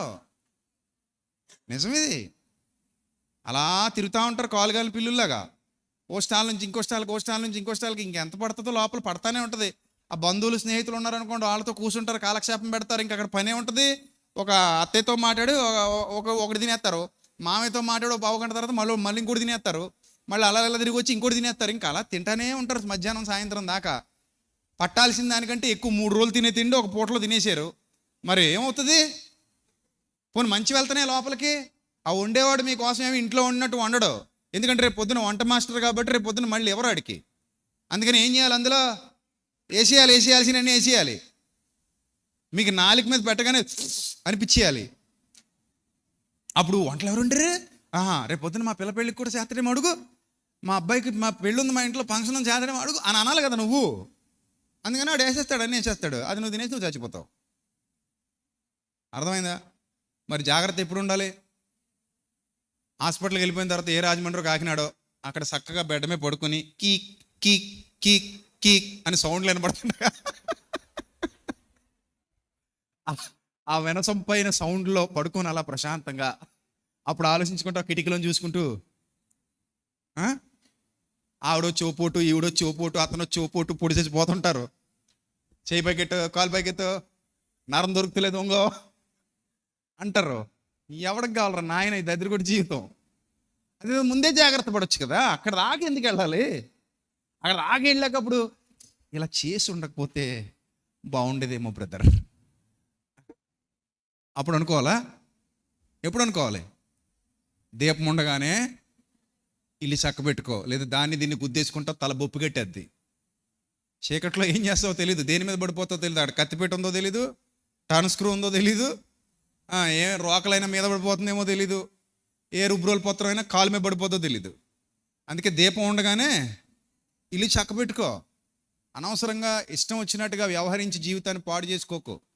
మళ్ళీ ఇంటికి వెళ్ళాక నీకు అవకాశం ఉంటే విలాప వాక్యాలు మొత్తం చదువు, చాలా నేర్చుకుంటావు. గట్టి దెబ్బ తిన్నారు వాళ్ళు, గట్టి దెబ్బ. ఇశ్రాయేలీల జీవితంలో అలాంటి పుస్తకం మరొకటి రాలేదంటే మీరు నమ్మండి. అలాంటి భయంకరమైన చీకటి దినాలు చూశారు వాళ్ళు, చీకటి దినాలు. కారణం అన్నీ బాగున్నప్పుడు ఒళ్ళు కొవ్వెక్కిపోవడం, అన్నీ బాగున్నప్పుడు బుర్ర బుద్ధి సరిగా పనిచేయకపోవడం, అంతా పోయిన తర్వాత అయ్యో బాబు అని ఏడవడం. ఏదైనా అంతే. గతంలో కూడా చెప్పాను, 4 రూపాయలు ఉన్నాయి కదా అని ఇష్టం వచ్చినట్టు వ్యవహారాలన్నీ చక్కబెట్టావు అనుకో, తర్వాత అడుక్కు తింటావు. ఇది నిజం, అడుక్కునే తింటావు. ఒక ఆర్థికవేత్త చెప్తాడు, డబ్బులు ఉన్నాయి కదా అని కనిపించినవన్నీ కొనుక్కుంటూ పోతే ఏదో రోజు కొన్నవన్నీ అమ్ముకుంటూ పోవాలంట. కాబట్టి జీవితంలో ఉత్తమ క్షణాలు అనేవి కొన్ని ఉంటాయమ్మా, ఎవరికైనా ఉంటాయి. ఉత్తమ క్షణాలు అనేవి కొన్ని ఉంటాయి, ఉత్తమ దినాలు అనేవి కొన్ని ఉంటాయి, ప్రతి ఒక్క లైఫ్లో ఉంటాయి అవి. అక్కడ గట్టిగా పట్టుకున్నాడు ధన్యుడు. ఏ రోజు నీ లైఫ్లో ఉత్తమ దినాలు ఉన్నాయో అప్పుడే జాగ్రత్త పడిపో. ఏ రోజు నీ లైఫ్లో అమ్మయ్య ఇది ఉత్తమ క్షణం, ఇది ఉత్తమ దినం, ఇది ఉత్తమ స్థితి అని నీకు అనిపించిందో అక్కడే సీరియస్గా యాక్షన్ తీసుకో, అక్కడే సీరియస్గా జాగ్రత్త పడిపో. అది దాటి బ్లాక్ డేస్ వస్తాయి, చీకటి కోణాలు వస్తాయి, చీకటి క్షణాలు వస్తాయి, ఇబ్బందికరమైన క్షణాలు వస్తాయి. అప్పుడు జాగ్రత్త పడదామన్నా కూడా అంత ఈజీ కాదు అది. పాదాలు లోతు నీళ్ళు ఉన్నప్పుడు జాగ్రత్త పడు, పీకల దాకా వచ్చాక జాగ్రత్త పడ్డానికి ఉండదు. ఎప్పుడు జాగ్రత్త పడు? పాదాలు లోతు ఉన్నప్పుడే తప్పించుకో. పీకల దాకా వచ్చేదాకా వెయిట్ చేసి ఇప్పుడు ఇది వేస్తా అంటే చాలా కష్టం, చాలా కష్టం. తెలివైనోడు పాదాలు లోతున్నప్పుడు తప్పించుకుంటాడు, బుర్ర తక్కువడు పీకల దాకా వచ్చేదాకా వెయిట్ చేస్తాడు. మరి మీరు ఏ స్థితిలో ఉన్నారో పరీక్షించుకోండి. తెలివైన వాళ్ళ మీరు బుర్ర తక్కువ? అందరి బుర్రలో పెద్దగానే కనబడుతున్నాయి నాకైతే. మీరు తెలివైన వాళ్ళనే అనుకుంటున్నాను నేను. మరి అనుకోనా వద్దా? అనుకోనా? సంతోషం. కాబట్టి డైలీ లైఫ్ని చెక్ చేసుకోండి, జాగ్రత్తగా ఉండండి. ఏ క్షణం ఏం జరగబోతుందో ఎవరికి తెలీదు. మనం రెడీ టు ఫేస్ దట్, మనం రెడీగా ఉండాలి. ఎదుర్కోవడానికి సిద్ధంగా ఉండాలి, భక్తిగా ఉండాలి. అప్పుడు ఆయన కృప, ఆకాశమునంటుతున్న ఆయన కృప, నిత్య నూతనమైన ఆయన వాత్సల్యం నిన్ను విడువదు, ఎడబాయదు. భక్తిగానే ఉండండి ఎప్పుడు కూడా. నేనైతే అదే నేర్చుకున్నా బైబిల్ గ్రంథాన్ని ధ్యానించి. నేను ఏ స్థితిలో ఉన్నా, ఏ పరిస్థితిలో ఉన్నా, ఎంత ఎత్తుకు ఎదిగినా, ఎంత దిగినా, ఏమైనా నా ప్రభు అయిన క్రీస్తును విసర్జింపక ఆయన మార్గములలో నడుస్తూ, ఆయన చిత్తాన్ని జరిగిస్తూ, ఆయన మీద ఆధారపడుతూ నా నమ్మకత్వాన్ని, యథార్థతను కాపాడుకోవాలి. అప్పుడు నా ద్వారా నా కుటుంబానికి ఆశీర్వాదం ఉంటుంది, నా బిడ్డలకు ఆశీర్వాదం ఉంటుంది, నాకు ఆశీర్వాదం ఉంటుంది. ఆయన కన్నులు నా ప్రార్థన మీద, ఆయన చెవులు నా ప్రార్థన మీద, ఆయన కన్నులు నా మీద నిత్యం ఉంటాయి. ఈ జీవిత సూత్రాన్ని ఎరిగిన వాడనై నేను ఆయన దగ్గర ఏ గలాట పెట్టుకోను. అర్థమైందా? యేసు ప్రభువుకి నాకు మధ్యలో ఏముండకూడదు? వైరం ఉండకూడదు. ఆయనతో వైరం పెట్టుకునే స్థితికి నేను కానీ నువ్వు కానీ దిగజారకూడదు. యాకోబు పత్రికలో ఒక మంచి మాట ఉంటుంది, ఏమన్నా తెలుసా? చూడండి, యాకోబు పత్రికలో ఏమంటున్నాడు చూడండి. 4వ అధ్యాయము 1వ వచనం నుంచి చదువుదాం. యాకోబు పత్రిక 4వ అధ్యాయము 1వ వచనం. మీలో యుద్ధములు, పోరాటములు దేని నుండి కలుగుచున్నవి? మీ అవయవాలలో పోరాడు భోగేచ్ఛల నుండియే కదా అన్నాడు. మీ అవయవాలలో ఏమున్నాయట? పోరాడు భోగేచ్ఛలు అన్నాడు. భోగేచ్ఛలు, అవయవాల్లో ఉన్న ఆ భోగేచ్ఛలే మనం తగలేస్తాయి. అందుకే అవయవాలకు ఏం చేయాలి? అడుకట్లు వేయాలి. మీ అవయవాలలో పోరాడు భోగేచ్ఛల నుండియే కదా. నెక్స్ట్, మీరు ఆశిస్తున్నారు కానీ మీకు దొరకట్లేదు అన్నాడు. చూశారు? ఎలా దొరుకుతుంది? దేవుడు ఇవ్వాలి కదా, అవునా? దేవుడు ఇవ్వకుండా ఏదైనా దొరుకుతుందా అమ్మా? దొరకదు కదా. మీరు ఆశిస్తున్నారు కానీ మీకు ఏమవ్వట్లేదు, దొరకట్లేదు. నెక్స్ట్, నరహత్య చేస్తారు, మత్సరపడతారు కానీ సంపాదించుకోలేరు. నెక్స్ట్, పోట్లాడుదురు, యుద్ధం చేస్తారు కానీ దేవుని అడగనందున మీకేమీ దొరకదు అన్నాడు. దేవుని అడగనందున మీకేమీ దొరకదు. ఇందాకే మనం చదువుకున్నాం పేతురు పత్రికలో. ఆ వచనం ఈ వచనం పక్కన పెట్టుకోండి, దానికి ఇంటర్లింక్ ఉంది. ఎలాగా? ఆయన కనులు నీతిమంతుల మీదను, ఆయన చెవులు వారి ప్రార్థనల వైపు ఉన్నవి కానీ ఆయన ముఖము కీడు చేయు వారికి విరోధం. ఏంటది? విరోధం. విరోధి. ఎవరికి విరోధి? దేవునికి విరోధి. ఎవరయ్యా నీ శత్రువు అంటే ఎవరి పేరు చెప్తున్నాం? ఇంకా చెప్పాలమ్మా. మన క్రియల వల్ల ఎవరికి శత్రుత్వం వస్తుంది? ఎవరితో శత్రుత్వం తెచ్చుకుంటున్నావు? దేవునితో. అంటే నీకు శత్రువు ఎవరంటే దేవుడు అంటున్నావు నువ్వు, నీ క్రియల వల్ల. అప్పుడు రిస్కా కాదా? అరే చాలా పెద్ద రిస్క్ అది. అది జరగకూడదు. ఏమైనా కానీ ఆయనతో సమాధానమే ఉండాలి తప్ప దేవునితో విరోధం, శత్రుత్వం విశ్వాసికి ఉండకూడదు.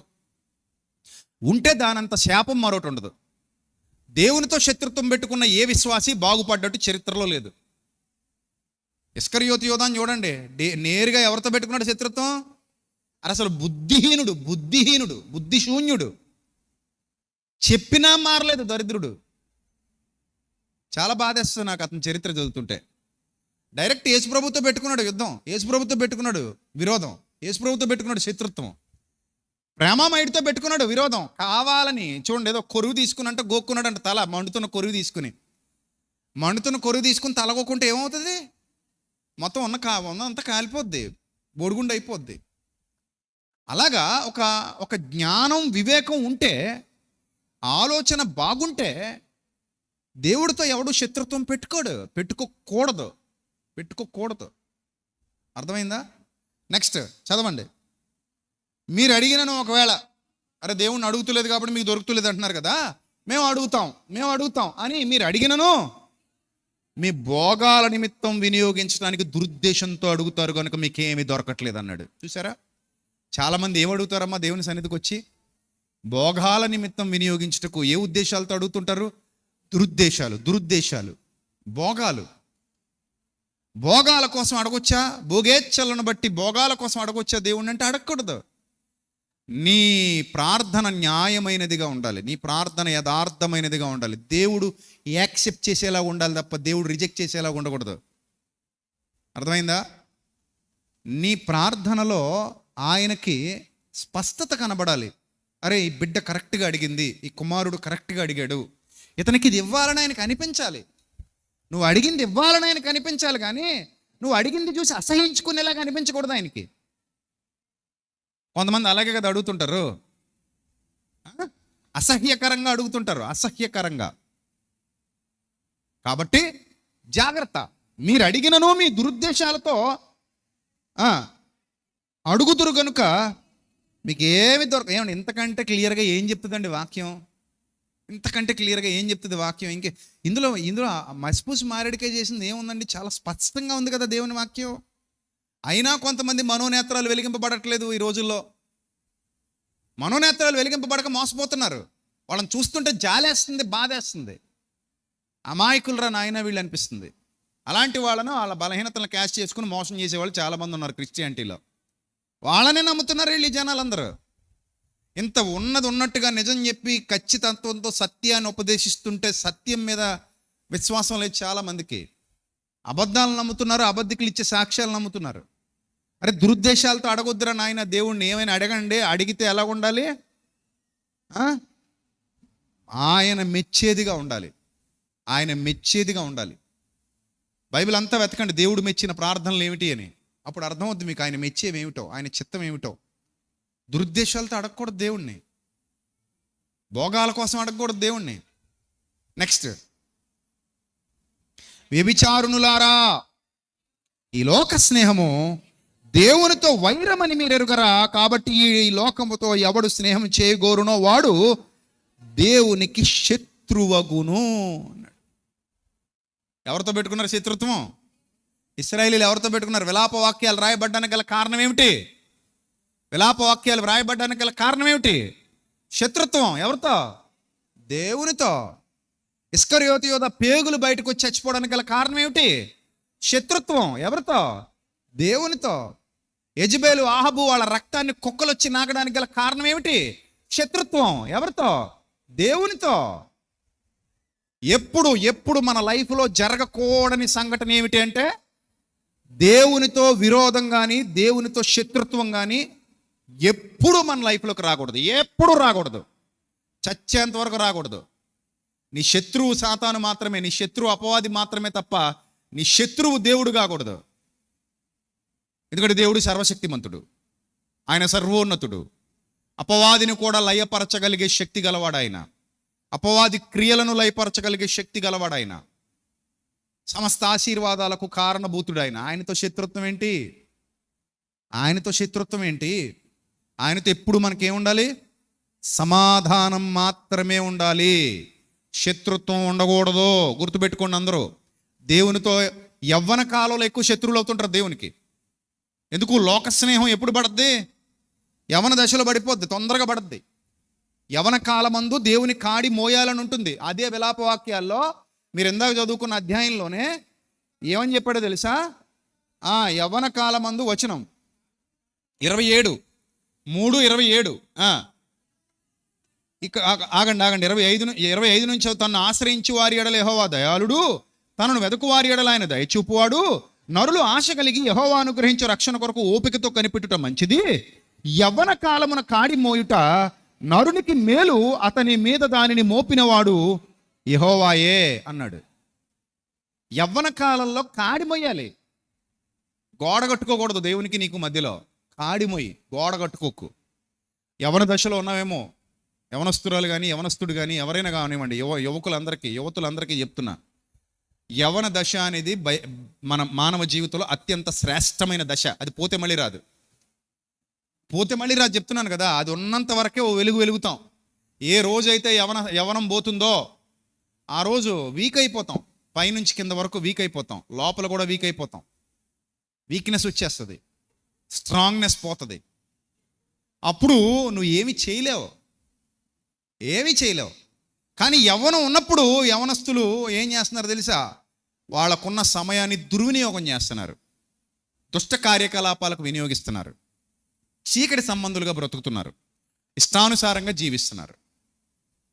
అందుకే దేవునికి విరోధులు అవుతున్నారు. ఈ లోక స్నేహము దేవునితో వైరం అని మీరు ఎరుగరా అన్నాడు. ఉంది కదా స్పష్టంగా.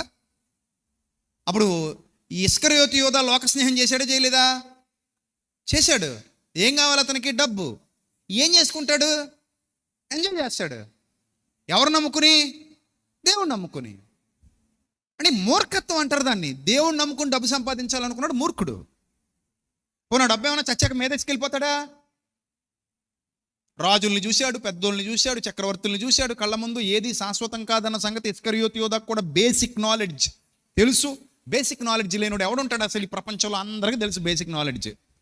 రేపు పొద్దున్న నా లైఫ్ ఏంటి, నేను మట్టిలో పోయాక ఏమైనా బట్టుకెళ్తాను, ఏమి బట్టుకెళ్ళను, అన్ని ఇక్కడ వదిలేసిపోతాను, అందరికీ తెలుసు.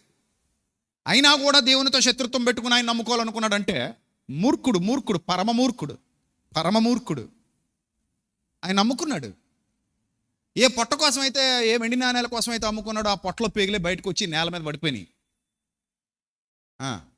పోనీ అక్కడితో అయిపోయిందా? యుగయుగాల ఆత్మీయ జీవితాన్ని కూడా నాశనం చేసుకున్నాడు. ఆ సంతోషం కూడా లేకుండా పోయింది. కాబట్టి ఆలోచన చేయండి. ఎవరితో అయినా శత్రుత్వం మనుషులతో పెట్టుకున్నా నష్టం లేదేమో కానీ శత్రుత్వం ఎవరితో ఉండకూడదు? దేవునితో ఉండకూడదు బిడ్డ. ఉండకూడదు, ఉండకూడదు అంతే. ఒకళ్ళు పెట్టుకుంటాను అంటే నీ కర్మ. ఎవడేం చేయలేడు, ఎవడేం చేయలేడు. కాబట్టి జాగ్రత్త వహిద్దాం, జాగ్రత్త వహిద్దాం. మన చేతిలో అవకాశాలు ఉన్నప్పుడే ఏం చేసుకుందాం? సద్వినియోగం చేసుకుందాం. ఒక్కసారి అవకాశాలు మన చేతిలో నుండి పోయాయా, రమ్మన్నారావు.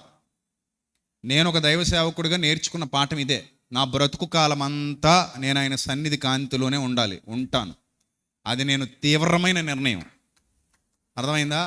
ఏం జరిగినా, ఏం ఉన్నా, ఏమి లేకపోయినా, ఏ స్థితిలో అయినా నేను ఆయన రెక్కల నీడలో మాత్రమే ఉండాలి. ఆయన కిందే బతకాలి.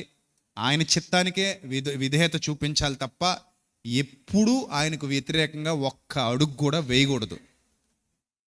ఆయనకు లోబడాలి, ఆయనకు భయపడాలి. ఆయన చిత్తాన్ని నా బతుకులో జరిగించాలి. ఆయన పని చేయమన్నట్టుగా చేయాలి. ఆయన చెప్పిందల్లా చేసుకుంటూ పోవాలి. ఆయన నడిపించిన ప్రతి మార్గంలో నడుచుకుంటూ పోవాలి. ఆయనకి ఏది ఇష్టమో అదే జరిగించాలి. ఆయన్నే అడగాలి, తండ్రి నీ చిత్తమే సిద్ధించాలని, నీ చిత్తమే నా బ్రతుకులో జరగాలని. అంతే. అలాంటి తీక్షణమైన నిర్ణయం తీసుకుని ఆయన మార్గాల్లో నడిస్తే ధన్యుణ్ణి అవుతాను. నా ప్రార్థన దేవుడు వింటాడు. నాకు ఆయనకు మధ్యలో సమాధానం ఉంటుంది, శత్రుత్వం ఉండదు. ఆయన కృపా కనికరం ఎల్లప్పుడూ నా మీద, నా కుటుంబం మీద ఉంటాయి. ఆయన ఇవ్వాలనుకున్న ప్రతిదీ సమయం వచ్చినప్పుడు తప్పకుండా నాకు ఇస్తాడు. దానికోసం నేను ఎదురు చూస్తాను, నిరీక్షణ కలిగి ఉంటాను, విశ్వాసం కలిగి ఉంటాను. నా మార్గాల్లో ఆయన నన్ను కాపాడుకుంటాడు. ఆయన ప్రేమను నా పట్ల చూపిస్తూ ఉంటాడు. ఆయన హెచ్చిస్తాడు, దీవిస్తాడు, ఆశీర్వదిస్తాడు, ఏదైనా చేస్తాడు. నాకు ఆయనకు మధ్యలో శత్రుత్వం లేదు, ఉండదు, ఉండకూడదు. అలాంటి పరిస్థితి వస్తుంది అంటేనే జాగ్రత్త పడిపోవాలి. అమ్మో, నేను ఇలా బతకటం వల్ల నా దేవుడికి శత్రువు అవుతాను, నేను ఇలా జీవించడం వల్ల నా తండ్రికి నేనేమవుతాను? శత్రువు అవుతాను, విరోధిని అవుతాను. కాబట్టి నేను నా తండ్రిని శత్రువుగా చేసుకోవడానికి ఐఎమ్ నాట్ రెడీ. నేను సిద్ధంగా లేను. నేను దానికోసం ఏదైనా చేస్తాను, తగ్గుతాను.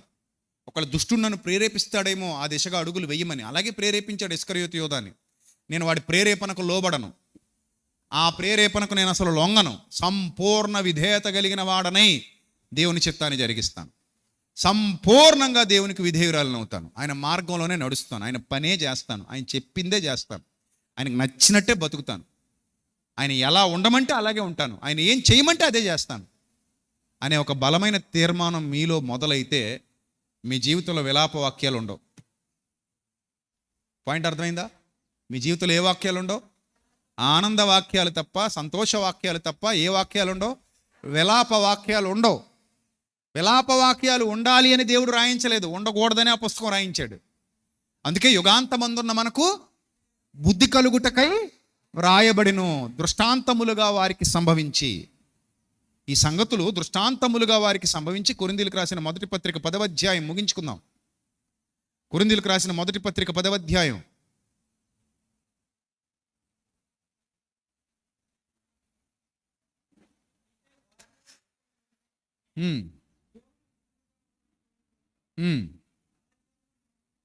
పదకొండవ వచనం.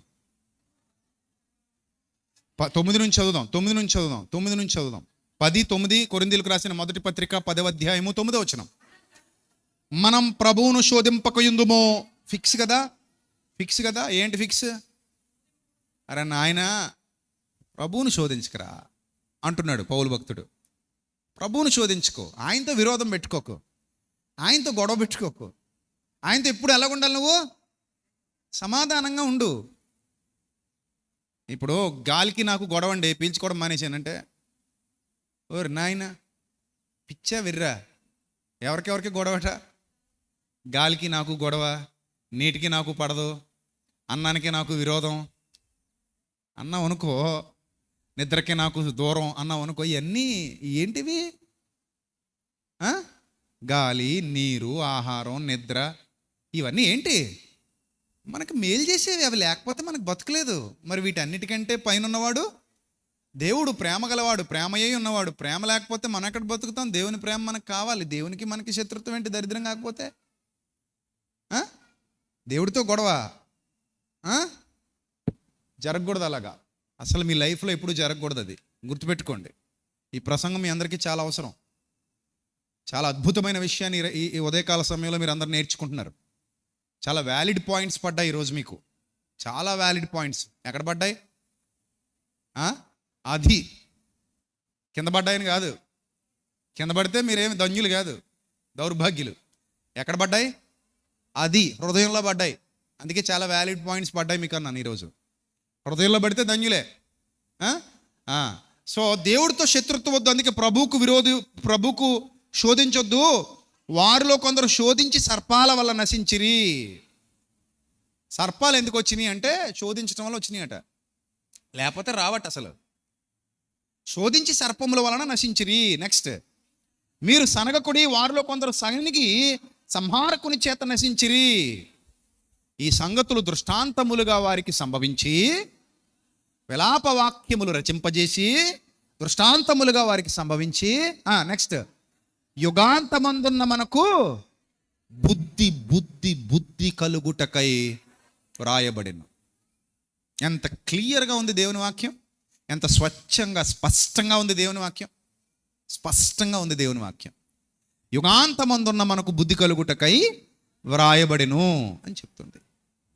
కాబట్టి మించిపోయింది ఏమీ లేదు. మీరు అందరూ సేఫ్ జోన్లో ఉన్నారు. నేను మళ్ళీ చెప్తున్నా, మీరు వింటున్నది నిజమే. మీరు అందరూ ఏ జోన్లో ఉన్నారు? సేఫ్ జోన్లో ఉన్నారు. ఏం ఇబ్బంది లేదు ప్రస్తుతానికైతే ఏమి ఇబ్బంది లేదు. నేను గ్యారంటీ. ఎదుటి అంత గ్యారంటీ చేస్తున్నావు అంటావా? నువ్వు జీవించి ఉన్నావు అంటేనే you are in safe side. నిజం. నువ్వు బతుకున్నావంటే దాని అర్థం ఏమిటి? నేను గ్యారంటీ అన్నాను. అందుకే నువ్వు బతుకున్నావంటే దాని అర్థం ఏమిటి? సేఫ్ సైడ్ ఉన్నావు. నీకు ప్రస్తుతానికి ఏ నష్టం లేదు, ప్రస్తుతానికి ఏ ఇబ్బంది లేదు. అమ్మయ్యా, నువ్వు ఊపిరి పీల్చుకో, హ్యాపీ. కానీ అక్కడే కొంచెం ఆగు, చెక్ చేసుకో. యేసు ప్రభువుతో నాకేదైనాను విరోధము కలదా అంటే, ఇప్పుడు నీకు ఒక్క మాట చెప్పి నేను ముగిస్తాను. ప్రధానమంత్రితో విరోధం పెట్టుకున్నావు అనుకో, ఇబ్బందే కదా? ఇబ్బందేనా? ముఖ్యమంత్రితో విరోధం పెట్టుకుంటే, మఫ్టీలో ఉన్న మీ ఏరియా సిఐని వెళ్ళి బండి మీద గుద్దేసి కాలర్ పట్టుకుని 2 పీకేమనుకో, ఏంటి? మఫ్టీలో ఉన్నాడు పాపం, డ్రెస్ వేసుకోలేదు, మామూలుడు అనుకున్నావు, బండి వేసుకెళ్ళి గుద్దేసావు ర్యాష్గా, ఏదో అన్నాడని చెప్పి కాలర్ పట్టుకుని 2 కొట్టావు.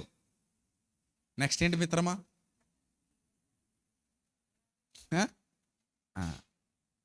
సో అనవసరంగా అధికారులతో శత్రుత్వం పెట్టుకుంటేనే ఏంటట? రిస్క్. ఈ అధికారులకు ప్రభుత్వాలకు పైనున్నవాడాయన. వీరందరినీ తెప్పగలవాడు అవసరమైతే, వీరందరినీ అరికట్టగలవాడు, ఆపగలవాడు, మార్చగలవాడు, ఏదైనా చేయగలవాడు ఆయన. పైనున్నాడు. వీళ్ళందరికంటే గొప్పడితో శత్రుత్వం పెట్టుకుంటావా? ఆయన నీతో సమాధానం కావాలని కోరుతున్నాడు, ఆయన నీతో ప్రేమ కావాలని కోరుతున్నాడు, ఆయన నిన్ను ప్రేమించాలని చూస్తున్నాడు. నువ్వు ఆ ప్రేమను తన్ని శత్రుత్వం పెట్టుకుంటావా? మనం బాగుందా? వద్దు బాబోయ్ వద్దు. మనసు ఏమంటుంది? కావాలంటుందా వద్దంటుందా? ఏమందమ్మా మీ మనసు? ఏమోనండి, నా మనసు నా మాట వినదండి, నా మనసు పిచ్చిదండి, అది ఎటో పోతుందంటావా? పిచ్చిదా మనసు? ఏంది పిచ్చిదైతే నువ్వు పిచ్చిదనం అయిపోతావు, పిచ్చిడు అయిపోతావు మరి. కాబట్టి దేవునితో శత్రుత్వం వద్దు, ఆయనతో మిత్రత్వమే కావాలి. అర్థమైందా? ఆయనతో స్నేహమే కావాలి, ఆయన కృపే కావాలి, ఆయనతో సమాధానమే కావాలి. నేను ఆయన మార్గాల్లో నడిస్తే ఆయన కృప ఎన్నడూ నన్ను విడిచిపెట్టి పోదు. ఎన్నటికీ ఆయన కృప నన్ను కాపాడుతూనే ఉంటుంది, రక్షిస్తూనే ఉంటుంది. ఆయన దయలో నేను, నా పిల్లలు, నా కుటుంబం వర్ధిల్లుతూనే ఉంటానని బలంగా నమ్మిన వారు దేవునికి స్తోత్రం చెల్లించండి. దేవుని నామానికి మహిమ కలుగునుగాక, దేవుని నామానికి మహిమ కలుగునుగాక. అలా ఆయన యందు విశ్వాసం ఉంచి నీతి మార్గంలోనే నడుద్దాం. ఎప్పుడు తొట్టిల్లొద్దు. ప్రతి క్షణాన్ని పరీక్షించుకుందాం, ప్రతి దినాన్ని పరీక్షించుకుందాం. మనం ఏం చేస్తున్నామో చెక్ చేసుకుందాం. ఒకవేళ దేవునికి విరోధమైంది ఏదైనా ఉంటే వెంటనే ఏం చేసేద్దాం? క్లియర్ చేసేద్దాం. క్లియర్ చేసేయండి. ఆ రోజే క్లియర్ అయిపోవాలి అది. దాన్ని మళ్ళీ ప్రొలాంగ్ చేయకండి. చూద్దాంలే, ఇంకో సంవత్సరం పాటు ఎలా ఉండి తర్వాత చూద్దాం అనుకుంటే ఇలాగ ఏదైనా జరగవచ్చు. క్లియర్ అని అక్కడే ఆపేయి, అక్కడే స్టాప్ చేసేయి. వద్దు, నా తండ్రి నీకు ఇది ఇష్టం లేదు కదా, నేను చేయను ప్రభువా. నా తండ్రి నీకు ఇది అనుకూలం కాదు కదా, నాకు వద్దు ప్రభువా. నా తండ్రి నీకు ఆయాసకరమైన మార్గము నా యందు ఉన్నదేమో అన్నాడా భక్తుడు? అనలేదా? నేనేమైనా కిట్టించానా? అన్నాడా? నా తండ్రి నీకు ఆయాసకరమైన మార్గం, అసలు నీ క్రియలు బాగోకపోతే ఆయనకి ఎందుకు ఆయాసం? నిన్ను అంతగా ప్రేమిస్తున్నాడు కాబట్టి, నిన్ను అంతగా ఇష్టపడుతున్నాడు కాబట్టి. అర్థమైందా? అంతగా ఇష్టపడుతున్నాడు, అంతగా ప్రేమిస్తున్నాడు కాబట్టి నా తండ్రి నీకు ఆయాసకరమైన మార్గము నా యందు ఉన్నదేమో, దానిని క్లియర్ చేసేయాలి. వద్దు, దీనివల్ల నాకు శాపమే తప్ప ఆశీర్వాదం రాదు. ఈ వాస్తవాలు ఎవరి హృదయంలో నాటబడ్డాయో వారు ధన్యులు. దేవుడు మిమ్మల్ని అలా ధన్యులుగా తీర్చిదిద్దునుగాక. తల్ల వంచండి, ప్రార్థన చేద్దాం. మహాపరిశుద్ధుడవు, మహోన్నతుడవు, మా కన్న తండ్రి, దయగల దేవ, ఎంతో అపారమైన వాత్సల్యమును బట్టి, మీ ప్రేమను బట్టి మాతో సూటిగా మాట్లాడినందుకు స్తోత్రం తండ్రి. ఇప్పటి వరకు అనేక ప్రాంతాల నుండి లైవ్లో వీక్షించిన వారు, అక్క చెల్లెమ్మలు, అన్నదమ్ములు, మరి ముఖ్యంగా నా ఎదురుగా కూర్చున్నటువంటి సంఘ బిడ్డలు, వీరందరూ మీ సత్యమును విన్నారు, గ్రహించారు. వారు తమ జీవితంలో మేలు పొందునట్లు, సత్యమును బట్టి అతిశయించినట్లు, సంతోషించినట్లు మీ కృపను కనికరమును వారికి తోడుగా ఉంచండి. మీ జ్ఞానమును వివేకమును వారికి సంపూర్ణముగా అనుగ్రహించండి. వారు మీ యందు భయభక్తులు కలిగి నిత్యము మీ చిత్తమును జరిగిస్తూ, మీ సన్నిధి కాంతిలో వర్ధిల్లుతూ, మీ సన్నిధాన వర్తనులుగా నిలువబడుటకు తగిన సహాయమును అనుగ్రహించమని వేడుకుంటున్నాం. ఏ ఒక్కరూ మీకు విరోధులు కాకుండా సమాధానముతో మీ సన్నిధి కాంతిలో ఎదగడానికి సహాయం దయచేయండి. ప్రభా, తొట్టిల్లిపోయిన ఆత్మీయ జీవితాలు ప్రసాదించండి. ఎంతమందికైతే ఈ వాక్యం చేరువవుతుందో, మీ పిల్లలు ఎంతమందికి ఈ వాక్యాన్ని పంపిస్తున్నారో వారి కుటుంబాల్లో గొప్ప మార్పు జరిగించండి ప్రభా. వారి కుటుంబంలో గొప్ప మేలులు జరిగించండి. వారు మీ చిత్తమునకు విధేయులగునట్లుగా సహాయం దయచేయండి ప్రభా. చరిత్ర విన్నాం, ఎన్నో సత్యాలు నేర్చుకున్నాం, ఎన్నో విషయాలు మా హృదయంలో మీరు వేశారు. వాటిని 30 60 100 ఫలింపజేయమని ప్రాధేయపడుతూ తండ్రి, ఎవరైతే ప్రభా ఈ పరిచర్యకు సహకారులుగా ఉన్నారో, మా పరిచర్య ఈరోజు ఇంత ఉన్నతంగా జరగడానికి ఎవరైతే ప్రభా సహకరిస్తూ సహకారుల గుంపులో ఉన్నారో వారిని, వారి కుటుంబాలని దీవించమని, ఆశీర్వదించమని ప్రభా. యొక్క పరిచర్యలో వాడబడుతున్న బిడ్డలందరికీ క్షేమాన్ని అనుగ్రహించమని, సమాధానాన్ని ప్రసాదించమని, మెండైన ఆశీర్వాదాలతో నింపమని, ఇంకనూ మా ద్వారా గొప్పవైన ఘనమైన కార్యాలు జరిగించుకోమని వేడుకుంటూ, మేము బ్రతికి ఉన్నంతకాలం మీ నీతి సువార్తను విస్తరింపజేయుటకు తగిన శక్తిని, బలాన్ని మా అందరికీ అనుగ్రహించమని ప్రాధేయపడుతూ, మా కొరకు రానయున్న ప్రభు అయిన క్రీస్తు పేరిట ఈ ప్రార్థన మనవులు సమర్పించి మీ వద్ద నుండి తిరిగి పరలోకపు జవాబు పొందుకుంటున్నాం మా కన్న తండ్రి. ఆమెన్. అందరికీ వందనాలు. May Lord bless you all, love you all. దేవుడు మిమ్మల్ని, మీ కుటుంబాలని బహుగా దీవించి ఆశీర్వదించును గాక. Amen. Thank you. God bless you.